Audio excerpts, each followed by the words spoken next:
গত পর্বে আমরা মেঘালয়ের রাজধানী শিলং, তার সাইট সিইং এবং আশপাশটা ঘুরে দেখেছিলাম। আর এই ভ্রমণ গল্পের এই তৃতীয় পর্বে থাকছে চেরাপুঞ্জি ঘুরে দেখার গল্প। চেরাপুঞ্জিতে পাহাড় ঝর্ণার সাথে সাথে কিছু থ্রিলিং অ্যাক্টিভিটিসও আমরা করব। Good morning from Shillong. আজকে আমাদের ডে 2 ইন শিলং। তো আজকে আমাদের প্ল্যান হচ্ছে চেরাপুঞ্জি যাওয়ার।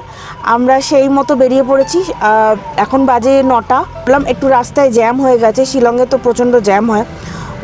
তো আমরা এখন যাচ্ছি, এই জ্যাম ট্যাম কাটিয়ে সময় লাগবে বলছে 2 ঘন্টার মতো জ্যাম ট্যাম নিয়ে। তো দেখি আমরা কখন পৌঁছাই। তো সেই বুঝে এই যে বাকি লোকজন এখানে সবাই চলে এসেছে। হ্যালো সবাই, গুড মর্নিং বলে দাও। একজন ঘুমিয়েও পড়েছে, বাও, একজন ঘুমিয়েও পড়েছে। এখানে বলে রাখি, এলিফ্যান্ট ফলস যেখানে আমরা প্রথম যাচ্ছি, অনেকে এটা শিলংয়ের সাইট সিইংও করে। আমাদের যেহেতু এটা সুবিধা মনে হয়েছে, তাই আমরা এটা দেখে বেরিয়ে যাব। আমরা প্রথমে যেখানে পৌঁছে গেলাম সেটা হচ্ছে এলিফ্যান্ট ফলস, চেরাপুঞ্জি যাওয়ার পথে। তো আমরা এলিফ্যান্ট ফলসে এসেছি। এখানে আমাদের এন্ট্রি ফি নিল হচ্ছে 100 টাকা per head, all inclusive. Camera, তারপরে ওয়াশরুম সব ইনক্লুসিভ নিল চেক পয়েন্ট থেকে।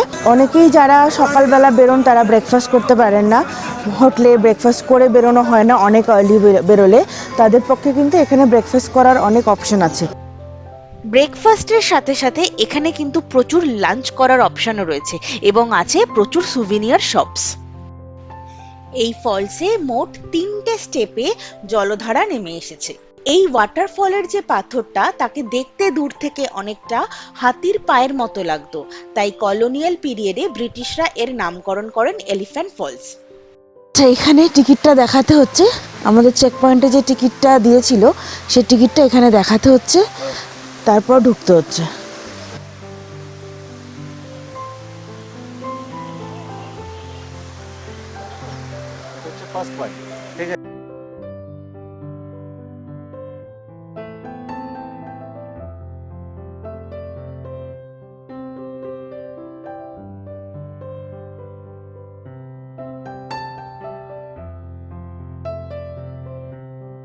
এটা হচ্ছে ফার্স্ট ফল, আর সেকেন্ড আর থার্ড ফলটা উল্টো দিক দিয়ে যেতে হবে। আমি ওদিক দিয়েই যাব, চলো। সেকেন্ড আর থার্ড ফলটা এদিকে যেতে হবে। এখানে একটা সুন্দর ক্যাফে আছে, পাইন হিল কমফোর্ট ক্রেভিং।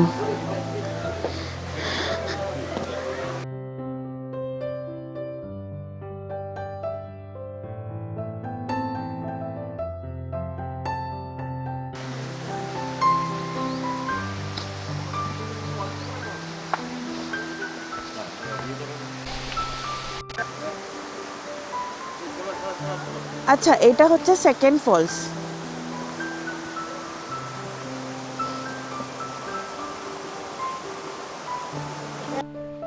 আরো বেশ কিছুটা সিঁড়ি নামার পরে আমরা এসে পৌঁছালাম একদম শেষে।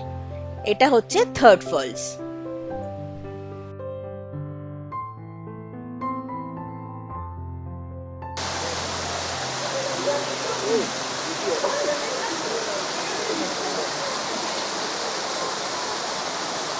আমরা থার্ড ফলসটা দেখে এবার উঠবো। সিঁড়িগুলো কিন্তু বেশ খাড়াই। এত দূর নামতে কিন্তু বয়স্কদের বেশ কষ্ট হতে পারে। এরপর আমরা ছুটে চললাম চেরাপুঞ্জির দিকে। আর প্রথমেই যেখানে এসে পৌঁছালাম সেটা হচ্ছে মরডক ভ্যালি।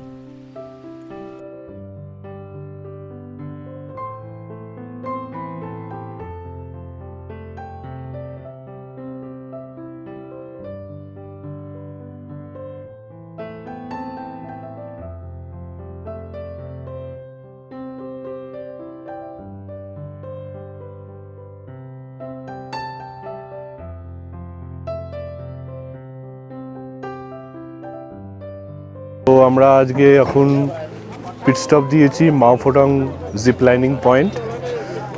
পেছনে দেখতে পাচ্ছেন এইটা হচ্ছে ভ্যালি। এখন মোটামুটি দুপুর 12টা বাজছে এবং দেখে মনে হচ্ছে যেন অনেকটাই সন্ধে হয়ে এসছে। পুরো জায়গাটা মেঘে ঢেকে গেছে, টিপ টিপ করে 2 ফোঁটা বৃষ্টিও পড়ছে। সো এই জায়গাটার বিশেষত্ব হচ্ছে এখানে জিপ লাইনিং হয়। আমাদের লাকটা ভীষণই খারাপ, তার কারণ এখানে জিপ লাইনিংটা এখন বন্ধ করে দিল, কারণ বৃষ্টি হচ্ছে। এর নামই এই জন্যই তো মেঘালয়, যখন তখন বৃষ্টি হয়ে যায়। আমরা যখন এসেছিলাম তখন কোনো বৃষ্টি ছিল না, লাইন ছিল যে অনেকেই জিপ লাইনিং করবে। যেই একটু আমাদের লাইনটা এগোলো অমনি ঝপঝপ করে বৃষ্টি শুরু হয়ে গেল, আর ব্যাস ওটা বন্ধ করে দিল, বললো এখন আর হবে না, কারণ বৃষ্টি পড়ছে, রিস্কি হয়ে যাবে। তাই অগত্যা সময় নষ্ট না করে আমরা এগিয়ে চললাম আমাদের দ্বিতীয় গন্তব্যের দিকে। আমাদের এই জার্নির যে রাস্তাটা এত সুন্দর, প্রত্যেকটা মোমেন্টে যেন ওয়েদার চেঞ্জ হচ্ছে, কখনো মেঘলা কখনো রোদ, প্রত্যেকটা কর্নারে যেন প্রকৃতি উজাড় করে দিয়েছে। সবার একবার মেঘালয়ে আসা চাই। আমরা এই গার্ডেন অফ কেভস যাওয়ার পথে একটা অসাধারণ সুন্দর জায়গায় দাঁড়ালাম। সোহরার ব্যাপারটা হচ্ছে এটাই, মানে বিশেষত্ব বলা যেতে পারে, যে আপনি যেখানেই যান না কেন, যে কোনো দর্শনীয় স্থান বা যে কোনো স্পটে যাওয়ার আগে এরকম ছোটো ছোটো এরকম প্রচুর জায়গা আছে যেখানে দাঁড়িয়ে একটা দুর্দান্ত ভিউ, একটা পুরো ন্যাচারাল বিউটি আপনি সচক্ষে দেখতে পাবেন।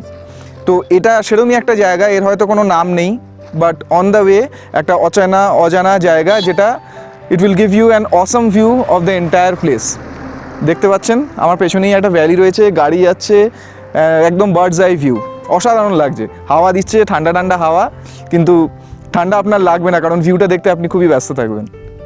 আমার সকল বন্ধুদের কাছে অনুরোধ রইল, আমার এই ভিডিওগুলি যদি আপনাদের ভালো লেগে থাকে তাহলে অবশ্যই একটা লাইক এবং একটা কমেন্টের অনুরোধ রইল, এবং কোনো যদি সাজেশন থাকে সেটাও বলে দেবেন। আমরা পৌঁছে গেছি গার্ডেন অফ কেভসে। এখানে আসতে আমাদের মোটামুটি 1 ঘন্টার মতো সময় লাগলো, আর এখানে আমাদের টিকিট কাটতে হয়েছে। টিকিট পড়েছে পার হেড 100 টাকা, গোপ্রোর জন্য 100 টাকা, আর পার্কিং চার্জ নিয়েছে 20 টাকা। তো সব মিলিয়ে আমাদের 620 টাকা পড়েছে। আমাদের মতে গার্ডেন অফ কেভস একটা মাস্ট ভিজিট প্লেস। কেন এরকম বললাম তার কারণটা এক্ষুনি বুঝতে পারবেন।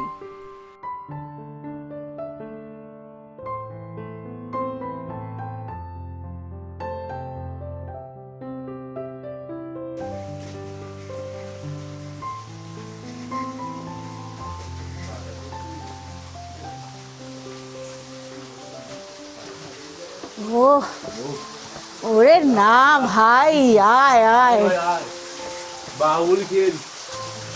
ওফ কি জায়গা!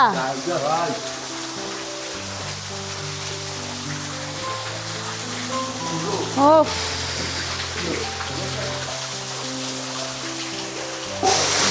স্পট নাম্বার 1টাই অসাধারণ। আচ্ছা, আমরা ফার্স্টটা দেখে এবার সেকেন্ডটার দিকে যাচ্ছি। রাস্তাটা আবার জায়গাটা দারুণ দারুণ দারুণ, জাস্ট দারুণ।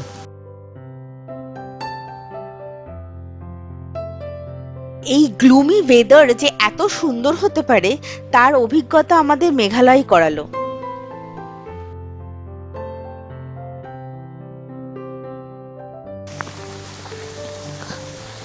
আচ্ছা, এখানে দেওয়া আছে আবার ওয়ে টু স্পট 4।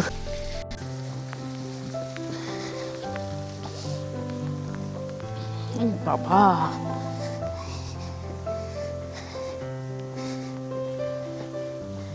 এ বাপরে বাপ, লাইট ফাইট দেওয়া আছে। হ্যাঁ চলো,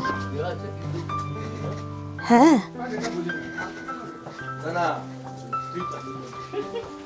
ওফ,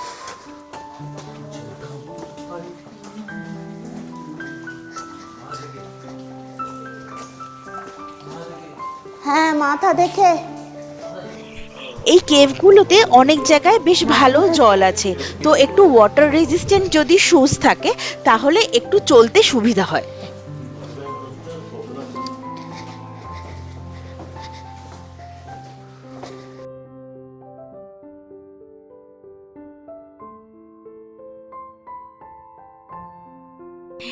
এই টোটাল গার্ডেন অফ কেভস ঘুরে দেখতে 2 থেকে 3 ঘন্টা সময় লাগবে, কারণ এখানে প্রচুর গুহা আছে, প্রচুর ঝর্ণা আছে এবং প্রচুর সুন্দর সুন্দর স্পট আছে। আর হ্যাঁ, ইনস্টাগ্রামেবল স্পটস তো ভরে ভরে। মেঘালয়তে কিন্তু সারা বছর শীত থাকে, তাই যখনই ট্রিপ প্ল্যান করবেন অবশ্যই শীতবস্ত্র ক্যারি করবেন। আমি সেরকম শীতের জামা নিয়ে যাইনি, তাই সারা ট্রিপে দাদার জ্যাকেট পরে কাটিয়ে দিতে হলো।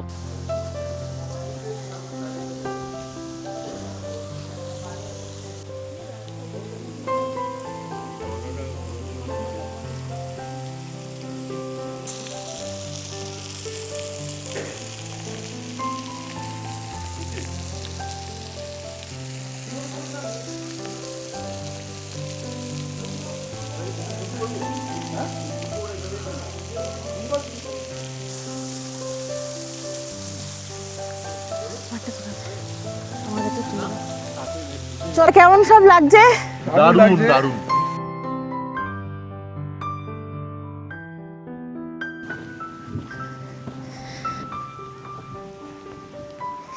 সত্যি বলছি, দারুণ লাগবে, দারুণ অ্যাডভেঞ্চারাস এবং খুব সুন্দর।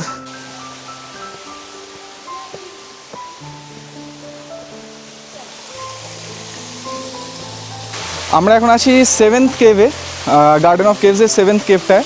মানে দারুণ লাগছে পুরো ব্যাপারটা, তার মধ্যে ওয়েদারটাও দারুণ, একটা বৃষ্টি ভেজা ওয়েদার, তার মধ্যে কেভসগুলো এক্সপ্লোর করছি, একটা অ্যাডভেঞ্চারাস এক্সপিরিয়েন্স হচ্ছে, দারুণ লাগছে। মানে এটা একটা one of a kind experience, যেটা সব জায়গায় পাওয়া যায় না। And heartiest thanks to Meghalaya for providing us this experience. দারুণ লাগছে। প্রথমবার আর কেভে এসেছি, বৃষ্টি, একটা ওয়েদার, ঝর্ণার জল, একটা অন্যরকম একটা অ্যাডভেঞ্চার। আমার তো এটা first time to the north east, so definitely আমার খুবই ভালো লেগেছে কেভের ভেতরে। তবে আমি একটু ক্লস্ট্রোফোবিক ফিল করি, বাট এই যে আমাদের শের কাবাচ্চা আমাকে মনে সাহস জুগিয়ে নিয়ে এসছে, আর শ্যামাও অবভিয়াসলি অনেকটা মেন্টাল বুস্ট আপ করিয়ে আমাকে নিয়ে এসছে যাতে আমি ক্লস্ট্রোফোবিক ফিল না করি। But yes, I made it and it was a really wonderful experience, so I had explored everything. আমরা গার্ডেন অফ কেভস দেখে বেরোলাম, গন্তব্য এবার একটু পেটে দিতে হবে, লাঞ্চ করতে হবে। গাড়ির ভেতরে আমাদের পুরো মেঘ ঢুকে যাচ্ছে। মানে যখন আমরা এসেছিলাম তখন কিন্তু ক্লিয়ার স্কাই ছিল, মানে একদম রোদ জলকালো ছিল না, ঠিক কথা, বাট এত মেঘলা ছিল না।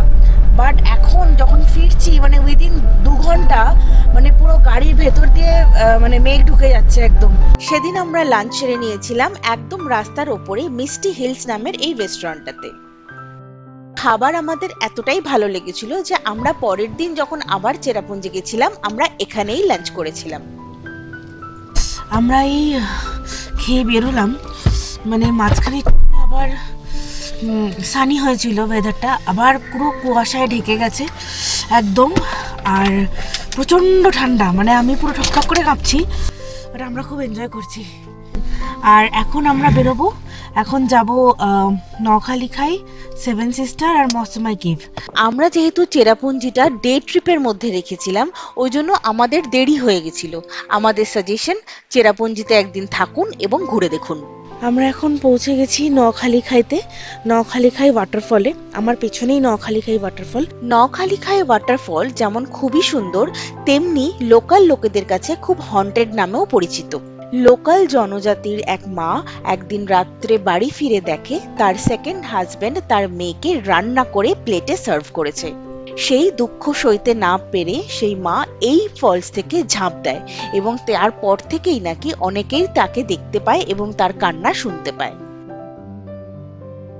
এদিকে সন্ধে হয়ে আসছে, তাই আমরা ছুটে চললাম 7 সিস্টার ওয়াটারফলস দেখার জন্য।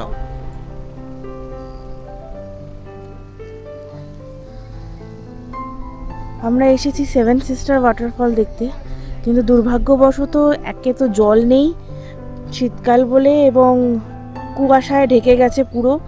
সন্ধে সন্ধে হচ্ছে, 5:30 বাজে, একদমই সন্ধে হয়ে যাচ্ছে, আর একটুও জল নেই। এখানে এসে পৌঁছালাম ঠিকই, কিন্তু খুব ডিসঅ্যাপয়েন্টেড হলাম। আর ঠিক আছে, কিছু করার নেই, আর জল তো আর আমরা কিছু করতে পারবো না, প্লাস কিছু কিছু জিনিস পরের বারের জন্য রেখে যাওয়া ভালো। তো বর্ষাকালে একবার আসতে হবে Meghalaya, only for this 7 sister waterfall. Souvenir shops আছে আমার পেছন দিকটাতে, এই যে এইখানটাতে বেশ সুভেনিয়ার শপগুলো আছে, ছোটোখাটো দোকান, খাবার দাবার দোকান আছে, আর প্রচুর হোটেল রিসর্টস তো আছেই। আমরা যেটা ভুল করেছিলাম, আমরা শিলংয়েই থাকছি, শিলং থেকেই এসেছি এখানে দেখে আবার চলে যাব আজকেই, মানে ডে ট্রিপ করে আবার ফিরে যাব শিলং। তো আমাদের সাজেশন, যদি চেরাপুঞ্জি দেখতে হয়, একটা নাইট চেরাপুঞ্জিতে স্টে করাটা খুব দরকার, তাহলে একটু কাছাকাছি হয়ে যায়, একটু তাড়াতাড়ি, এত তাড়াহুড়ো করতে হয় না আমাদের মতো। আচ্ছা, আমাদের আজকে এই দিনের ট্রিপটা এখানেই শেষ। আমরা এবার শিলং ফিরবো।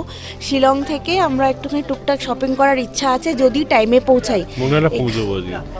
যাই হোক, এরকম বলো না, পৌঁছাবো তো বটেই। তো আর এখানে সেভেন সিস্টার তো আমরা সেরকম এনজয় করতে পারিনি, সো আবার আসবো চেরাপুঞ্জিতে।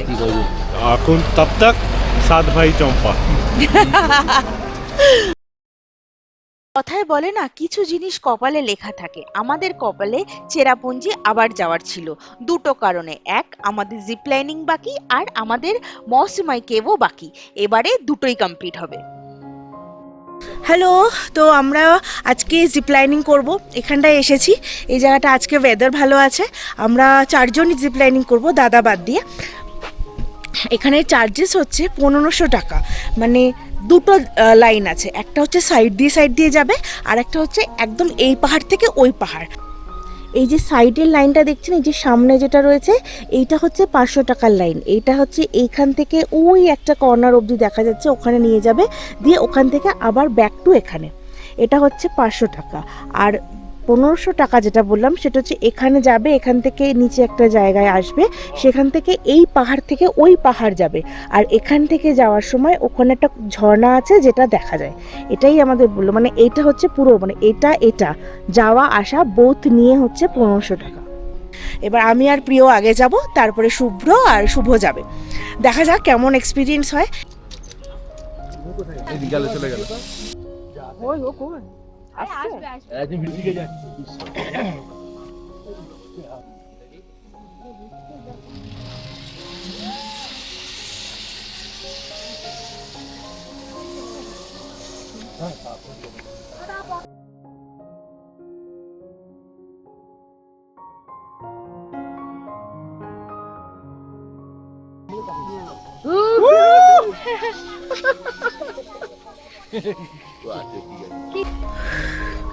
হ্যালো, আমি জাস্ট জিপলাইনিং করে উঠলাম। অসাধারণ এক্সপিরিয়েন্স, জাস্ট দারুণ। মানে আমি আগে একবার জিপলাইনিং করেছিলাম, সেটা নৈনিতালে, সেটা ছোট্ট একটুখানির জন্য, আর এটা তো অনেকটা।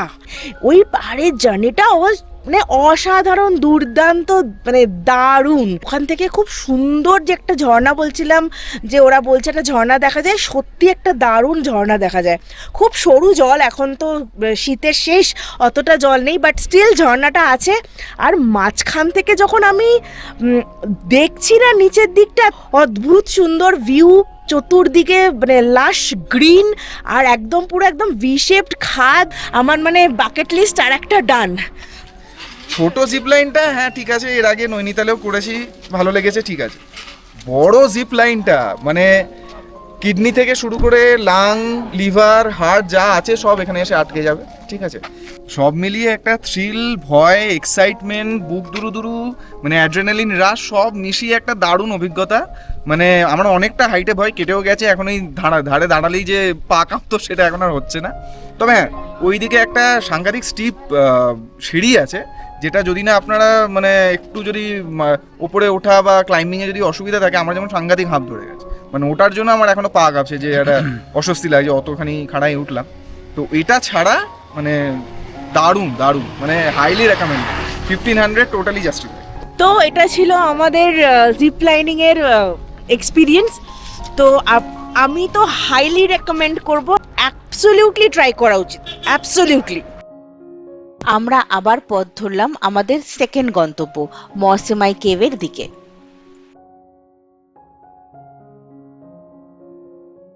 মৌসুমাই কেভ ঢোকার সময় যেটা সবার আগে চোখে পড়লো, সেটা হচ্ছে এই এলাকাটা। এই এলাকায় কিন্তু প্রচুর খাবার দোকান, প্রচুর সুভিনিয়ার শপ, এবং অনেক ছোটোখাটো মানে ভালো লাঞ্চের দোকানও যেমন আছে, এরকম ছোট দোকানও আছে, মোমো, চাউমিন, ম্যাগি, এসব দোকানেরও আছে।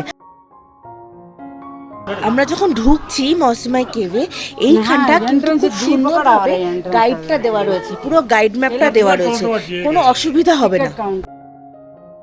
প্রথমেই বলে রাখি, যারা ক্লস্ট্রোফোবিক ফিল করেন ছোট জায়গায়, তাদের জন্য কিন্তু মৌসুমাই কেভ একদমই রেকমেন্ডেড নয়। তুমি কি আনিয়েছিলে এখানে একটু? না না,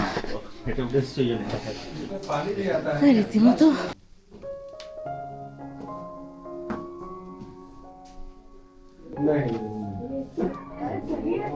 সাপোর্টারটা হাতে ধর, আস্তে করে নেমে চলে, মাথা দেখে। হ্যাঁ, আগে চলে এসো, নাহলে আমি পিছিয়ে যাবো। মাথা কিছু করে যেতে হবে।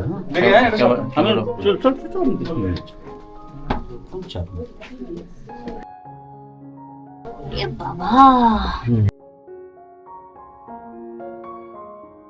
কেন বারণটা করেছিলাম?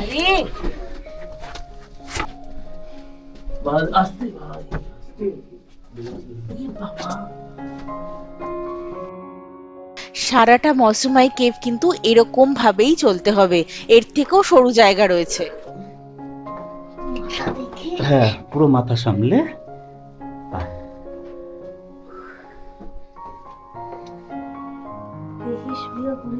আমি করবো, চল। আমি তোর পুরোনো পাপি রে। শুভ্র ভেবেছিল আমাকে এখানে ভয় দেখাবে।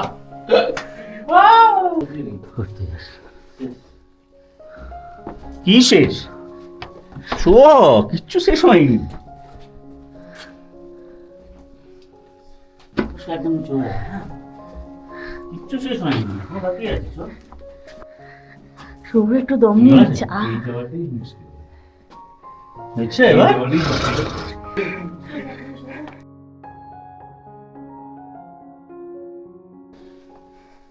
নামো। সর, না হলে নামবে কি করে?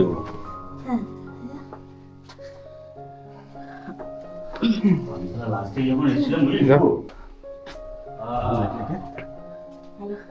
সবাই ভাই দেখুন,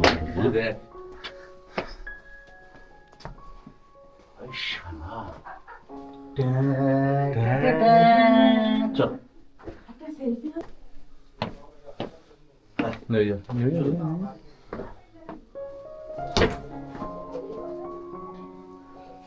আসতে হ্যাঁ, বসে বসে আসবি। কি হয়েছে? বসে বসে আছে। প্রিয় ছড়িয়া আসতে দে, হয়ে গেছে। ঝাঁসির লক্ষ্য হয়ে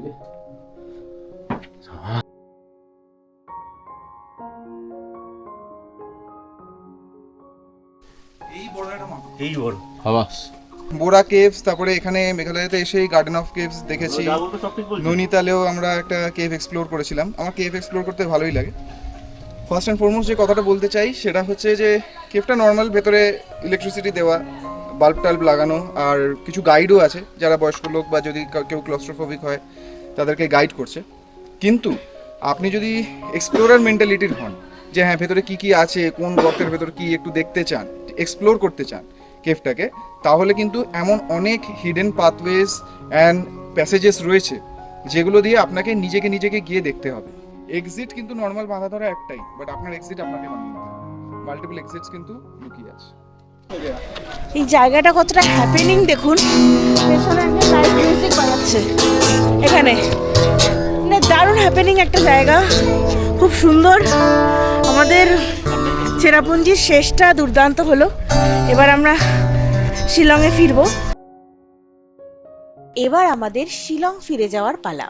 দুদিনই শিলং থেকে চেরাপুঞ্জি এসেছি, আবার রাত্রিবেলা ফিরে গেছি, এবং তাই জন্যই পুরো জিনিসটা ঘুরে দেখতে আমাদের 2 দিন সময় লাগলো, না হলে কিন্তু 1 দিন বা 1.5 দিনে হয়ে যাবে। সেদিন ফিরে আমরা শিলং মার্কেটে একটু ঘোরাঘুরি করেছিলাম, কিছু শপিং করেছিলাম, একটু খাওয়া দাওয়া করে নিয়েছি। এটাই হচ্ছে শিলংয়ের একদম সেন্টার পয়েন্ট, এর আশেপাশেই সব দোকানপত্র। তবে আমাদের রেকমেন্ডেশন এখানে খাসি এম্পোরিয়াম বা মেঘা এম্পোরিয়াম, যে 2টি দোকান আছে সেখান থেকেই শপিং করুন। এখানে দাম অনেক রিজনেবল এবং ভ্যারাইটি প্রচুর। এবার আসি আপনারা কিভাবে ঘুরে দেখবেন। ডে 1-এ elephant falls, Mawsmai cave, 7 sister waterfall, Nohkalikai falls এবং গার্ডেন অফ কেভস। ডে 2টা রেখে দিন ডাবল ডেকার রুট ব্রিজ, এখানে আপনাদের সারাদিন লেগে যাবে এবং বিকেলবেলা জিপ লাইনিংও করতে পারবেন মরডক ভ্যালিতে, করে ফিরে আসুন শিলংয়ে। আমাদের পরবর্তী ভিডিওতে থাকছে দাউকি আর মার্লিং লং ভিলেজ ঘুরে দেখার গল্প। খুব শিগগিরই ফিরছি সেই গল্প নিয়ে। সঙ্গে থাকবেন এবং দেখতে থাকবেন ম্যাডলি নোম্যাডিক।